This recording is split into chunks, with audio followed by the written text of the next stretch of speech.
Something happens to your eyes when you feel too much. They sting. They blur. A single drop of warm salt water slides down your cheek, and you couldn't stop it if you tried. You do it when you are heartbroken. You do it when you are so happy your chest aches. No other animal on earth does this, not one. There is a reason you cry, and after more than 100 years of looking, no one can fully explain it. Sit with how strange that is. Your dog whimpers when it is hurt. A trapped animal screams. Creatures feel, and creatures suffer, sometimes terribly. But none of them spill water from their eyes because their heart is breaking. You are the only living thing that weeps. The question is why, and that question has embarrassed some of the smartest people who ever lived. Start with right now, the last time you cried. Maybe it was a funeral. Maybe it was a song that came on in the car. Maybe it was 2 a.m. and you couldn't even say out loud what was wrong.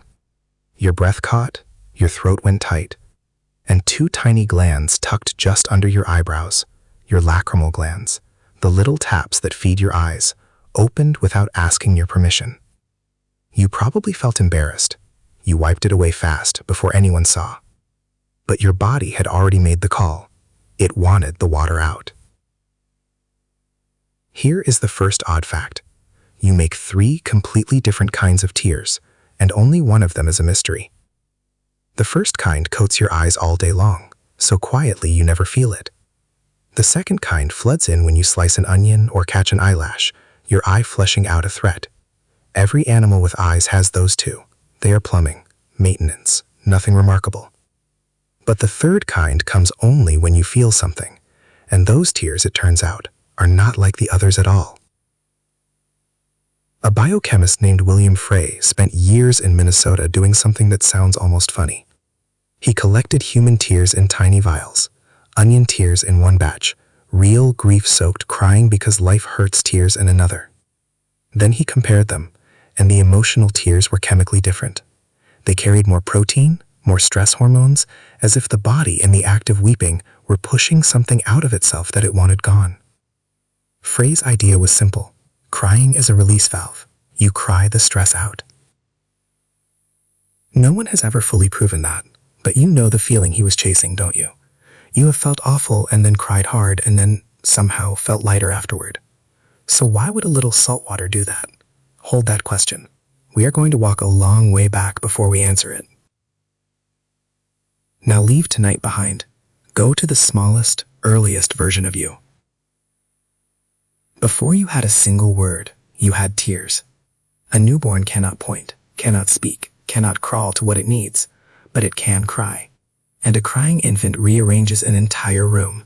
Adults sit up, heart rates climb, someone reaches for the baby before they have even decided to move. Strangely, a newborn's first cries come with any tears at all. For the first few weeks the wail arrives dry, and only later does the water switch on. But once it does, that sound and those tears become the first language you ever speak. And it says one thing, perfectly, without a single word. Help me. I cannot survive alone. And here is what almost no one notices about themselves. You never really grew out of it. Step back further, past your own childhood, past your parents and their parents, past every grandmother whose name you know, into the vast crowd of humans who lived and died before anyone wrote anything down. They cried too. We can be sure of it, because crying shows up in every human population on Earth, every culture, every continent, every island. People who never met, separated by oceans and tens of thousands of years, all do this same peculiar thing with their eyes. When a behavior is that universal, it is not a fashion and it is not taught. It is built in. It came as standard equipment, in the box, with the human being. So crying is old, older than your country, older than money, older than farming, older than the very first city. Which means we have to go back further still, back past humans altogether. Charles Darwin could not let this go. In 1872, he wrote an entire book on how living things show emotion, and he stared hard at human tears, and in the end he more or less surrendered. He called weeping purposeless. He could not see what it was for. Think about that. This is the man who explained the eye, the wing, the bones in your hand, all by what they do to help a creature survive. And he looked at a crying person and admitted he was stumped.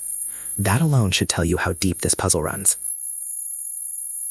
Because evolution does not tolerate waste. Anything that costs energy and returns nothing tends to vanish over time. And crying is expensive. It blurs your vision right when you might need it most. It swells your face. It broadcasts exactly where you are. For an animal trying not to be eaten, leaking water and choking on sound is close to a death wish. So the fact that tears survived, that they came through millions of years of teeth and claws and still sit in your face today, means they had to be earning their keep. They had to be doing a job so valuable it was worth the danger. So what was the job? This is where Ad Vingerhoets comes in. He is a Dutch psychologist who has spent almost his whole career on this single question. He wrote the book literally titled, Why Only Humans Weep, and his answer turns the whole thing inside out. For a century we kept asking what tears do for the person crying. Vingerhoets says stop looking at the crier, look at everyone watching them. A tear is a signal, and it is a signal you cannot fake. You can fake a smile, you can force a laugh, but it is almost impossible to summon real grief-born tears on command, and almost impossible to hold them back once they come. That is exactly what gives them their power. When water spills down a human face, everyone nearby receives a message that cannot be a lie. This person is overwhelmed. This person is no threat. This person needs help. An evolutionary researcher named Orrin Hassan argued the blurred vision is part of the design, not a side effect. When your eyes flood, you literally lower your own ability to fight or flee. It is a way of saying without a word, I am dropping my guard in front of you. I trust you. Come closer. And there is an experiment that makes this impossible to wave away. The neuroscientist Robert Provine took photographs of crying faces and digitally erased the tears. Just the tears, nothing else. Same eyes, same mouth, same grief. And people looking at the edited photos suddenly could not tell what the person was feeling. The face went unreadable. Wipe away that one drop of water, and the most honest message a human face can send simply disappears. So picture the place where this mattered most. The deep past. Night. A small band of people pressed close around a fire. The only humans ever know. The only protection you will ever have. Out there in the dark, you live only as long as these people keep choosing to care whether you live. And built right into your face is a signal that reaches past language and pulls them towards you at the exact moment you are weakest. A baby's tears summon a parent. A grown adult's tears summon the whole group. Tears are not a glitch in the machine. They may be one of the strongest social glues our species ever made. A way of turning your private pain into something the people around you can feel in their own chest and answer. That is the answer Darwin never reached. He kept asking what tears do inside one body. He should have been asking what tears do between two of them. Now go back and pick up the question I told you to hold. That lighter feeling after a good cry. For a long time, people assumed it was the tears themselves rinsing the stress away. Phrase release valve. But the newer view is gentler, and it fits everything we just walked through. You feel better after crying not mainly because of the salt water. You feel better because of what the salt water brings. It brings someone closer. Studies of people who cry find the relief is far greater when another person responds with warmth than when they weep entirely alone. The tear was never only a release, it was a request, and the calm arrives when the request is answered. Which is exactly why crying alone in a locked room can feel so empty. The signal goes out into the dark, and nothing comes back. So let me ask you something, and answer it honestly to yourself. When you cry, do you let people see it? Or are you someone who waits until you are completely alone, and lets it out where no one can reach you? There is still no single experiment that closes this case for good. Vingerhoets will value himself that the deepest part, why this evolved in us and in nothing else alive, is still wide open. We do not fully know why you, and only you, and every other human who has ever lived, dissolves into water at the edge of feeling. But the shape of the answer is clear enough now to change how you look at your own red eyes in the mirror. So think again about the last time you cried. You probably felt weak. You probably said sorry. We treat tears like a malfunction, something to swallow, to hide, to apologize for. But you have had it backwards your whole life. That drop on your cheek is one of the oldest and most honest things your body knows how to do. It is older than language. It came through a million years of predators because it could do something words never could. It reached other people, instantly, with the truth, before anyone had words for the truth at all. You are the only animal that cries, not because something in you is broken, because something in you, almost unimaginably long ago, discovered that the fastest way to stay alive was to let other people see exactly how much you feel. So the next time your eyes sting and blur, and you feel that drop begin to form, the next time you move to wipe it away before anyone notices, you will know what it actually is. It is not weakness leaking out of you. It is your oldest language, asking the only thing it has ever asked. Stay with me.